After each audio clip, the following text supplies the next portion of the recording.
Hello, magnifique, extraordinaire, fabuleuse, fantastique, sublime, unique personne que tu es.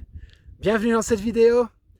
Est-ce qu'on peut tout pardonner en amour? Bonjour, je suis André Roberti, ton coach en croissance personnelle et altruiste. Et l'une d'entre vous m'a posé cette question cette semaine. Est-ce qu'on peut tout pardonner en amour, et notamment en me mettant entre parenthèses infidélité, etc. Je vais donc prendre l'exemple de l'infidélité. Juste d'abord peut-être vous poser dans le contexte extraordinaire dans lequel je me trouve. Je me trouve plus ou moins à 3000 mètres. Qu'est-ce que je ferais pas pour vous?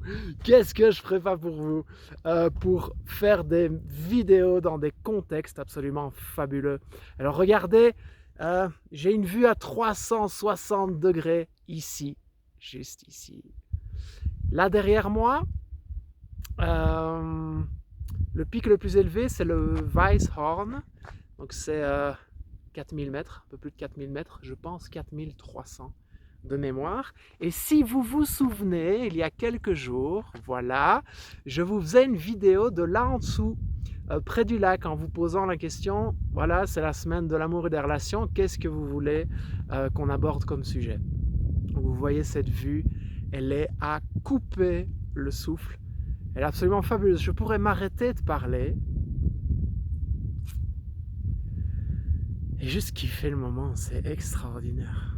La nature, c'est ce qui m'émerveille le plus, les amis. Je vous encourage vraiment à faire des pauses dans votre vie pour juste vous émerveiller. Alors vous allez me dire, André, moi j'habite pas à 3000 mètres d'altitude, j'habite pas dans les montagnes, j'habite dans le Bronx, tu t'imagines pas comme il fait sale chez moi, c'est pas cool. Ok, c'est possible, mais il y a toujours, chaque jour, des moments où vous pouvez prendre une pause juste pour vous émerveiller de ce que la vie vous offre de contempler. Alors ici, c'est un paysage, mais ça peut être un moment privilégié avec quelqu'un, ça peut être le sourire d'un enfant, ça peut être quelques mots qui vous touchent, ça peut être un repas. Trouvez chaque jour, soyez une sorte de tête chercheuse au moment d'émerveillement, de grâce que la vie vous offre. Est-ce qu'on peut tout pardonner en amour? Je vais vous parler d'une expérience. En toute sincérité, en toute authenticité, vous dire que j'ai fait des choses à propos desquelles j'avais besoin d'être pardonné, et j'ai subi des événements à propos desquels j'ai eu à pardonner. Si on prend l'exemple de la fidélité, il y a, au moment où je vous fais cette vidéo, il y a 12 ans, 12-13 ans, j'étais en couple, j'ai été infidèle. Et vous savez, je l'ai vécu tellement difficilement d'avoir été infidèle que je me suis châtié moi-même tellement j'avais mal. Et ça a été une période tellement douloureuse dans ma vie que je me suis juré de plus jamais le faire. Vous savez, quand on vit des souffrances, des choses qui nous blessent profondément, qui nous mettent dans une sensation de profond inconfort, eh bien, on ne le fait plus jamais. Prenez l'exemple, vous avez pris une cuite. Je vais vous prendre un exemple à 16 ans, non, même plus tôt, à 14. À 14 ans, j'étais à l'internat du côté néerlandophone en Belgique, et j'avais été rejoindre un pote pour les vacances, et on avait décidé de dormir dans une tente dans le jardin de ses parents. Et on avait décidé d'aller chercher une bouteille de Petermann. Je ne sais pas si vous connaissez le Petermann. C'est un alcool, une sorte de genièvre, je pense. Et on a bu cette bouteille, on l'a affonnée à deux en genre 1 minute 30. Et j'ai tellement été malade le lendemain, ses parents m'ont déposé chez moi. Et j'ai tellement été pas bien, j'ai tellement été... je vous jure, je me rappelle encore du trajet dans la voiture, j'avais la fenêtre ouverte, j'avais la tête à moitié dehors, et je priais pour ne pas faire régurgiter ce que j'avais bu la veille dans la voiture des parents. Et ça a vraiment tellement été inconfortable pour moi que plus jamais de ma vie, j'ai pu boire une goutte de Petermann. Et voilà, Donc, première chose, c'est pas parce que vous avez commis des erreurs dans votre vie que ça vous stigmatise dans cette erreur. Vous pouvez vraiment changer. Et je vous le dis, si vous avez commis des erreurs, je vous le dis, si vous avez reçu de la peine à cause de quelqu'un qui a commis des erreurs, on peut vraiment changer. D'accord? Ça, c'est un premier point. Le deuxième point, par rapport au pardon, est-ce qu'on peut tout pardonner? C'est un sujet tellement vaste, tellement vaste. Je dirais que ça dépend en fait. Mais ce qui est intéressant, c'est que j'explique souvent que la vie, elle est là pour vous. Elle n'est pas là contre vous.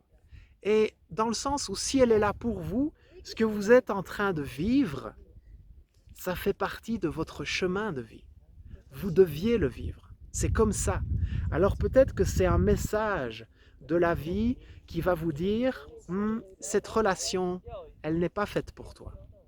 Prends tes affaires, continue ton chemin. C'est peut-être le message de la vie. Il y a peut-être un autre message de la vie qui est juste de vous dire je t'envoie cet épisode douloureux pour que tu apprennes quelque chose, pour que tu retiennes quelque chose. C'est un enseignement. Et même si tu vis énormément de souffrance et que c'est compliqué dans le moment, peut-être que ça peut t'inviter à une certaine forme de remise en question personnelle. Et te dire, waouh, on forme un couple, une association, un partenariat, peu importe. Il y a une relation en tout cas. Et c'est un tandem. Donc, quelle est ma part de responsabilité dans la faute de l'autre? Quelle est ma part de responsabilité dans ce que j'ai fait comme faute, entre guillemets? Ok? Je vais me mettre un peu plus par ici. Il faut que vous sachiez, les amis, que j'ai ce qu'on appelle un TDAH. C'est un trouble et déficit de l'attention avec hyperactivité. Et c'est pas toujours simple pour moi de faire des vidéos. Faut pas que vous disiez ouais mais André, il fait des vidéos facilement, c'est son job, etc. Non, non, pas du tout. Ça a été galère pour moi. Et il y a toujours des moments où je me sens, où c'est compliqué pour moi, quand il y a des choses qui viennent attirer mon attention. Ils viennent me distraire facilement. Donc là, vous voyez, il y avait un groupe de personnes qui s'est mis juste à côté de moi. C'est marrant, hein, les gens. Juste vraiment à côté au moment où je fais ma vidéo et les voix me distrayaient en fait. Donc vous voyez, on peut avoir des troubles et quand même se dépasser et faire des choses qui nous tiennent profondément à cœur. Donc, je disais, c'est peut-être un enseignement de la vie et c'est bien par rapport aux événements qui vous traversent, que vous soyez fautif, que vous ayez reçu quelque chose de compliqué, de la faute de l'autre. La question, c'est à qui la faute. La question, c'est qu'est-ce que j'en fais de cet événement? Ok, ça vient toucher des endroits en moi où j'ai peut-être un sentiment de rejet, d'abandon, de trahison. Ok, c'est possible. Et comment je peux explorer ça? Et qu'est-ce que je peux faire de ça? Et qu'est-ce que la vie, à travers cet événement, elle a à m'enseigner? Et pas uniquement pointer du doigt l'autre et se dire c'est de sa faute, c'est dégueulasse, je suis une victime, tous les mecs sont comme ça, toutes les filles sont comme ça. C'est terrible de se dire ça. Ok? Dites-vous ça le temps d'une soirée, d'une semaine, si ça peut vous faire plaisir. Mais ne restez pas là-dedans, s'il vous plaît, jamais. Sinon, vous vous auto-détruisez. Si vous commencez à ressortir des vérités par rapport à des événements que vous avez vécus, vous êtes mort. C'est aussi simple que ça. Donc le truc de tous les mecs sont comme ça, toutes les filles sont comme ça, c'est n'importe quoi, c'est bullshit, ok? Si vous avez envie de pleurer, vous allez dans les bras de votre maman, l'espace de quelques heures, vous videz votre sac et puis vous prenez les enseignements que la vie vous a apportés. D'accord les amis? Le message est clair, mais il vient du cœur. Autre chose par rapport au pardon, pour moi c'est la plus grande preuve d'amour. Vraiment, c'est la plus grande preuve d'amour. Et souvent, dans le pardon, s'il y a quelque chose où quelqu'un a pardonné en premier, avant de pardonner l'autre, c'est de se pardonner soi-même. Même si ce qui s'est passé vient d'un comportement de l'autre, on a aussi des choses à pardonner en soi qui ont co-créé cet événement. Okay? Et je pense que j'ai aussi vécu une relation pour autant que je le sache, une relation où la femme avec qui j'étais m'avait trompé et j'ai décidé de pardonner. Et puis le fait est que par la suite, la vie m'a démontré que cette personne pouvait recommencer ce genre de choses. Donc j'ai décidé de mettre un terme à la relation. Mais je pense que je suis partisan du fait que tout le monde mérite une seconde chance, qu'on peut faire une erreur et on est tous humains et tout ce qui compte c'est de continuer à grandir et comment de par nos expériences on peut rencontrer encore plus qui on est vraiment et comment de par nos expériences on peut transmettre encore plus d'amour. Comment est-ce que d'un point de souffrance intense on peut être une source encore plus grande d'amour. Pour moi, c'est vraiment le message que je veux vous partager aujourd'hui. Et même s'il y a des choses qui sont difficiles, et je vous en prie, s'il y a des choses qui vous restent en travers du cœur, qui vous pèsent sur le cœur, qui vous pèsent sur les épaules, qui sont un poids dans le quotidien, prenez votre téléphone, écrivez une lettre, envoyez un email, envoyez un petit message à la personne qui vous a blessé ou que vous avez blessé pour demander pardon ou pour juste expliquer les choses. Je pense qu'on a tous à gagner à communiquer encore plus, à expliquer les choses et à mettre encore plus de douceur, de bienveillance, d'amour dans notre quotidien. C'était le message pour vous sur est-ce qu'on peut tout pardonner. J'espère vous avoir donné quelques pistes à travers ces quelques mots. En tout cas, si vous n'avez pas apprécié mon message, j'espère que vous avez apprécié cette vue de ouf, de dingue.